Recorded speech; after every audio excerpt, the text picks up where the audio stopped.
3.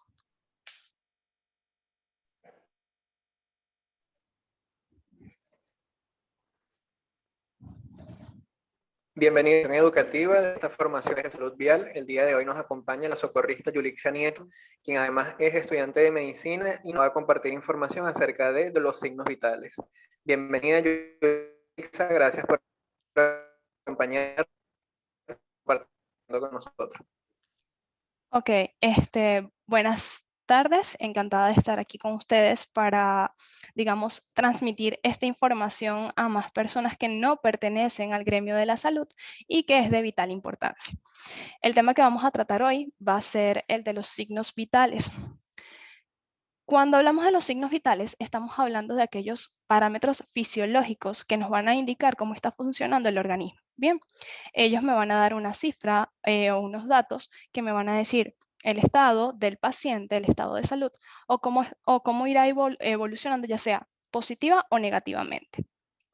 Los signos vitales van a depender también de la edad, de la raza, el peso, la capacidad para ejercitarse, entre otras cosas que me van a, digamos que, influenciar o van a interferir también en estos valores. Los signos vitales más importantes que vamos a mencionar hoy va a ser la frecuencia cardíaca, el pulso, la presión arterial, la frecuencia respiratoria y la temperatura. Entonces, hablemos de la frecuencia cardíaca. Cuando hablamos de la frecuencia cardíaca, estamos hablando del número de veces en las que el corazón se va a contraer en un minuto. Es decir, esta frecuencia va a ser fundamental para nosotros saber cómo está funcionando el corazón. Chévere. Como ven en la imagen o en la presentación, estamos hablando de bradicardia, eucardia y taquicardia. Cuando nosotros hacemos referencia a un paciente eucárdico, es aquel paciente que se encuentra entre los valores normales, es decir, entre 60 a 100 latidos por minuto, como es la abreviación de LPM. Los prefijos brady, eu y taqui tienen un significado. En el caso de brady es lento, mientras que eu es lo normal o bien, mientras que taqui es rápido. Entonces, si asociamos estos prefijos a lo que estamos conversando en este momento, en el caso de un paciente taquicárdico, es aquel paciente que está por encima de los 100 latidos por minuto, mientras que un paciente bradicárdico está por debajo de los 60 latidos por minuto. Bien, pero ¿cómo nosotros medimos la frecuencia cardíaca? La frecuencia cardíaca nosotros la vamos a medir a través de unos focos de auscultación. Estos van a ser el aórtico, el pulmonar, el aórtico accesorio. Hablamos también del foco tricuspidio y el foco mitral. La frecuencia cardíaca se va a medir con un estetoscopio. Eso se hace a través de la audición. Chévere, que va a ser una de las diferencias principales en relación con el pulso. Bien, entonces, si la frecuencia cardíaca es el número de veces que el corazón se contrae, ¿qué es el pulso? El pulso no es más que la expansión transitoria de la arteria, y esto va a venir relacionado a la frecuencia cardíaca. Bien, ¿cuál es la diferencia entre uno y otro? Es la palpación. En este caso, el pulso, mientras que la frecuencia cardíaca yo la ausculto con un estetoscopio, el pulso yo lo voy a palpar en muchas de las zonas que ya les voy a mencionar a continuación, en donde yo puedo palpar el pulso. Chévere.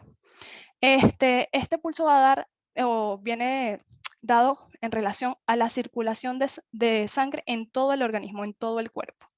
Aquí entramos a lo mismo, brady, eu y taqui. En este caso, tenemos bradisfígmico, aquel paciente que se encuentra por debajo de las 60 pulsaciones por minuto. Taquifígmico es aquel paciente que está por encima de las 100 pulsaciones por minuto. Paciente normal, paciente que se encuentra entre los valores normales, 60 a 100 pulsaciones por minuto. Bien, pero entonces, ¿en qué zonas puedo tomar yo el pulso? ¿Dónde lo puedo medir? Bueno, hay muchas, como ven en la imagen. Está el carotidio, está el humeral, está el axilar, está el radial, está el femoral, el cubital, el popliteo, el tibial y el pedio. Chévere.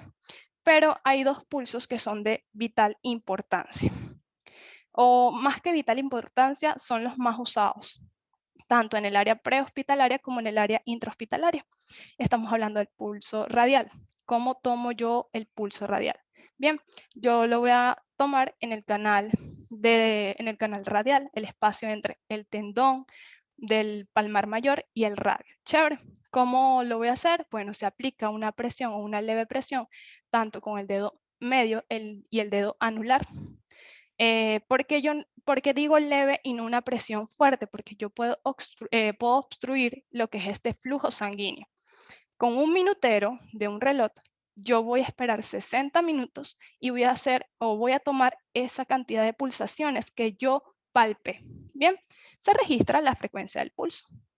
El segundo pulso más importante es el pulso carotidio. ¿Y cómo puedo yo tomar este pulso? Chévere, se le pide al paciente que voltee hacia el examinador por delante del esternocleidomastoideo va a pasar lo que es la arteria carotidia. Allí aplicamos exactamente lo mismo que hicimos con el radial. Una leve presión con el dedo medio y anular, y lo que voy a hacer es, con el minutero de un reloj, voy a registrar esa frecuencia del pulso. ¿Chévere? Ajá. Otro signo vital de gran importancia y que es muy sonado en nuestros hogares es la presión arterial. Y cuando les comento que es muy sonado en nuestros hogares, hacemos referencias que muchos de nuestros abuelitos, tíos, también se encuentran o tienen lo que muchos conocen como hipertensión. Chévere. Pero esta hipertensión se determina a través de este signo vital. ¿Qué es la presión arterial? La presión arterial no es más que la fuerza que la sangre ejerce en las paredes arteriales. Cuando uno va al médico, normalmente cuando toman esta presión arterial, se van a registrar dos cifras y escuchan, no, bueno, que el paciente tiene 12,8, el paciente tiene 130, 100, ejemplo. Entonces, esto se va a registrar. ¿Qué pasa? Nos dan dos valores. El primer valor es el número que me va a mí a indicar la presión arterial sistólica. Y no es más que la presión que ejerce el corazón al contraerse. Mientras que el segundo número va a ser la presión arterial diastólica, que no es más que la relajación del corazón y el nuevo llenado de sangre. Bien, cuando nosotros vamos a escribir ya sea, o a registrar esta presión arterial, nosotros siempre colocamos milímetros de mercurio. Esto se hace referencia al baumanómetro o el esfingomanómetro, como él viene diseñado. Bien. Ajá. Algunos factores van a predisponer estos valores de la presión arterial, o van a haber ciertos rasgos que son importantes. Por ejemplo, la edad, el género, la historia familiar, la raza. ¿Por qué la edad? Bueno, la probabilidad de que una presión arterial alta esté presente es más o está más ligada a aquellos pacientes mayores de los 45, 55 años aproximadamente. Y también depende del género, es decir, a los 55 años es más probable que un hombre me pueda desarrollar a mí una hipertensión. Chévere. Mientras que las mujeres tienen una mayor probabilidad a desarrollarla después de la menopausia. En la historia familiar también es importante porque, bueno, en la historia familiar siempre se escucha, no, bueno, es que mi papá y mi mamá son hipertensos. Eso también va arraigado a la genética, entonces, a la herencia, mejor dicho, a la herencia, que me va a determinar que yo tengo una alta predisposición o altas probabilidades de que yo desarrolle una hipertensión arterial. Ajá, pero ¿cómo yo mido la presión arterial? Muchos, o si en alguno de los que están presentes en sus casas tienen un tensiómetro, pueden practicarlo con su mamá, su hermano, su tío, primo, X, para que le puedan agarrar, como quien dice, el ritmo o el gustico. Bien. En el caso de la medición de la presión arterial, hay que seguir ciertos pasos. El primer paso es sentar al paciente y lo vamos a dejar reposar por 5 minutos. ¿Pero por qué lo dejamos reposar? Bueno, El paciente previamente puede estar alterado, puede haber caminado un largo trecho, pudo haber llegado a ejercitarse, pudo haber estado expuesto al calor y estos 5 minutos me van a más o menos regular esta presión y que me puedan dar unos valores exactos. Chévere. El segundo paso es colocar el brazo del paciente a la altura del corazón, como lo ven en la imagen. Bien, tiene que ser una mesa inmóvil que me pueda a mí permitir lo más certeramente posible llegar a este valor. Chévere. Ajá. El tercer, perdón, es colocar el brazalete del tensiómetro por encima del pliegue del codo, 2 centímetros por encima del pliegue del codo. Bien, que quede bien, digamos que bien sujeto, pero tampoco tan apretado que no me vaya a mí permitir que el paciente o que el paciente pueda manifestar, mejor dicho, un adormecimiento del brazo. No, la idea tampoco es esa. Chévere. Lo que sí vamos a hacer es colocarla por encima de 2 centímetros del pliegue del codo, se va a insuflar, vamos a palpar lo que es la arteria braquial y allí es donde vamos a colocar la campana del estetoscopio. ¿Qué pasa? Cuando nosotros estemos insuflando, ya con la campana del estetoscopio allí en esta arteria, nosotros vamos a escuchar en determinado momento, normalmente se recomienda que se insufle hasta 180 o en tal caso de 20 a 30 milímetros de mercurio en los cuales yo ya he dejado de palpar como tal a la arteria. Bien, he dejado de sentir ese latido. Cuando yo llego a este valor o a esta cifra de 180, por ejemplo, voy a desinsuflar, es decir, voy a abrir la perilla y poco a poco va a ir saliendo el aire, la agujita va a ir en retroceso, eso sí, lento para que puedan percibir los valores correctos y a través del estetoscopio yo voy a escuchar unos ruidos, van a ser 5 específicamente, y se conocen como ruidos de Korsakoff. Estos ruidos, el inicial me va a dar el valor de la presión arterial sistólica y el último me va a dar el valor de la presión arterial diastólica. Chévere. En el caso de en el caso de la presión arterial, vamos a hablar también de dos terminologías que se manejan mucho. Es la hipotensión y la hipertensión. Cuando yo hablo de una hipertensión, estoy hablando de una presión arterial alta, es decir, una elevación anormal o puede ser normal en determinados casos de la presión arterial, mientras que la hipotensión es el descenso de la misma. En este caso, en las diapositivas yo les traigo a ustedes esta clasificación por la AJA. Aquí nos da la clasificación de la presión arterial según las cifras tensionales que nosotros obtengamos a través de la medición. Hablamos de una presión arterial normal cuando esta está menos de 120 milímetros de mercurio. Y la diastólica, es decir, el último valor, está menor a los 80 milímetros de mercurio. La segunda clasificación es aquella presión arterial elevada.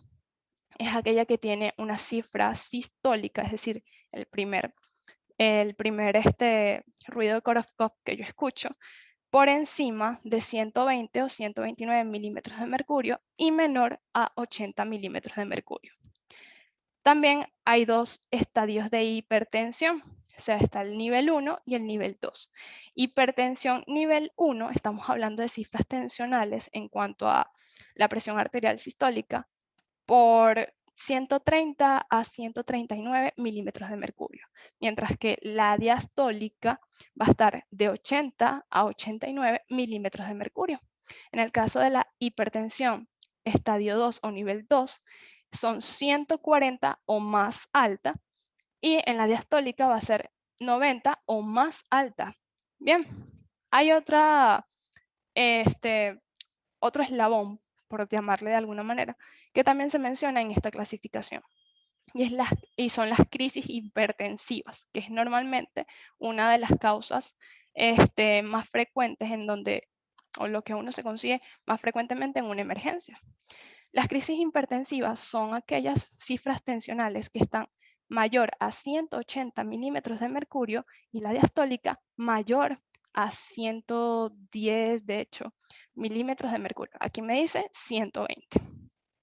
Eso también depende porque las cifras varían según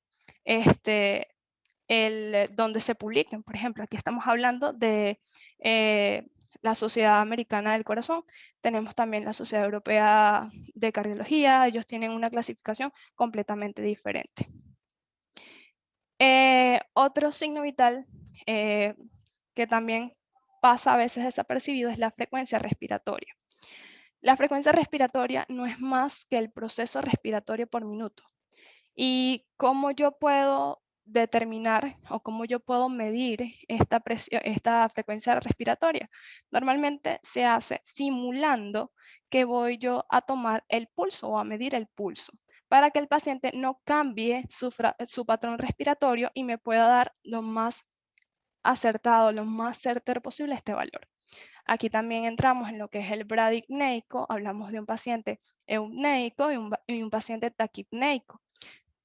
Las cifras van, bueno, las cifras pueden ir de 14 a 20 en algunos casos, pero se maneja de 16 más o menos 2. ¿Pero qué es 16 más o menos 2? Bueno, son 16 más 2, pueden ser 20 respiraciones por minuto. Si le quitamos al 16, 2, nos quedamos con 14 respiraciones por minuto. Entonces, ya estamos hablando que un paciente bradipneico va a ser aquel que tiene una frecuencia respiratoria menor a 14 respiraciones por minuto y un paciente taquipneico es el que tiene aquel paciente que tiene más de 18 respiraciones por minuto o en algunos casos puede llegar hasta 20, o sea, que el 20 sea el límite. El último valor y que también, el último signo que también es de importancia es la temperatura. Todos en nuestras casas tenemos, o la gran mayoría, tenemos un termómetro y es lo más frecuente. Desde pequeños nos están tomando la temperatura. La temperatura no es más que la capacidad del organismo de generar o eliminar calor. Así de simple. Es decir, el cuerpo es muy sabio. Él sabe cuándo tiene que hacerlo, cuál va a ser su límite, e incluso cuando estamos en espacios abiertos o en espacios donde la temperatura incluso es menor a lo que nuestro cuerpo normalmente está acostumbrado, él intenta regularlo. Bien, tenemos ese mecanismo de regulación. En la temperatura también presenta unas variaciones, la temperatura corporal. Estamos hablando que aquí va a depender también de la zona en donde yo tome esta temperatura, donde yo la mido. Va a ser la temperatura rectal, tenemos la oral, tenemos el conducto auditivo y la axilar. Pero la de importancia para nosotros va a ser la axilar, que es la más frecuente. La temperatura axilar normal va de 34.9 a 37 grados centígrados.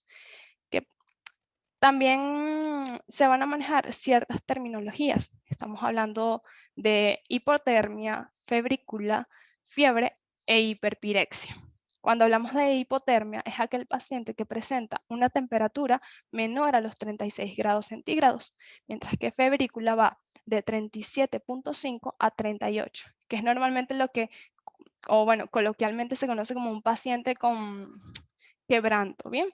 La fiebre ya es una temperatura de 38 a 39.9 grados centígrados y la hiperpirexia es temperatura mayor a 40 grados centígrados. Entonces ustedes preguntarán, ¿tienen alguna importancia la toma de los signos vitales? Sí, realmente la tiene. Como mencioné al principio, esta nos va a permitir a nosotros evaluar el estado de salud del paciente. Ella nos va a indicar si la evolución va a ser positiva o negativamente, dependiendo también del área en donde nos encontremos. Si tomamos en cuenta que estas capacitaciones están basadas en primeros auxilios, nosotros como respondedores debemos conocer de ellos y dar una respuesta certera a la hora de evaluar a aquel paciente o aquella emergencia en la cual nosotros nos encontremos. Cuanto más nosotros conozcamos de estos temas, mejores, digamos que vamos a hacer en las prácticas. Bien, eso sería lo último ya por esta clase. Es un poco sencilla. Es bonita porque es el primer encuentro, bueno, es uno de los primeros encuentros cercanos que tú tienes con el paciente en donde tú vas conversando con él, vas evaluando cómo es su respiración, le vas tomando el pulso, mides la presión arterial, dependiendo obviamente, de si el paciente está consciente e inconsciente, eso va a ser también un factor muy predisponiente. Em, esta clase va a estar adjunta también con las presentaciones en PDF y van a contar también con una guía que va a tener toda la información que se conversó aquí. Información también extra que no aparece en las diapositivas para que puedan presentar la prueba que les van a realizar. Chévere. Sin más que agregar, espero que les saquen mucho provecho, que estudien mucho y que les vaya muy bien. Muchísimas gracias.